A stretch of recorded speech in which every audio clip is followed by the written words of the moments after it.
প্রভু তুমি আজকে সারাক্ষণ আমার সঙ্গে ক্লাসে থাকবা। বয়রা, তুই কার সঙ্গে কথা বলছিস? ম্যাম, আমি আমার প্রভুর সঙ্গে কথা বলছি। জানো বাবু, আমি পড়াশোনা করে অনেক বড় হতে চাই। তুমি আমাকে এইভাবেই আশীর্বাদ করো যেন আমি আরো অনেক বড় হতে পারি। দেখতে পাচ্ছিস না এখানে আমার প্রভু বসে আছে? কিন্তু এখানে তো কেউই নেই। যা, তুই পিছনে গিয়ে বস।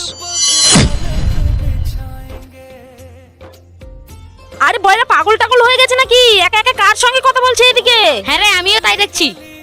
জানো বাবু, এর নাম বেঙ্গি, এ রোজ আমার পাশে বসে। আর হ্যাঁ, আজকে তোমার জন্য আমি মিষ্টি নিয়ে এসেছি। আচ্ছা বয়রা, এখানে যদি তোর প্রভুই থেকে থাকে তাহলে আমরা কেন দেখতে পাচ্ছি না? আচ্ছা বাবু, আমার বন্ধুরা তোমাকে কেউ কেন দেখতে পাচ্ছে না? যারা আমাকে মন থেকে ভালোবাসে, সহ্য করে, আমি শুধু তাদেরকেই দেখা দেই। প্রভু, আমি এসব কিছুই জানি না। তুমি আমার বন্ধুদের এখনই দেখা দাও, নয়তো তোমার আমার বন্ধুত্ব শেষ। জয় শ্রীরাম।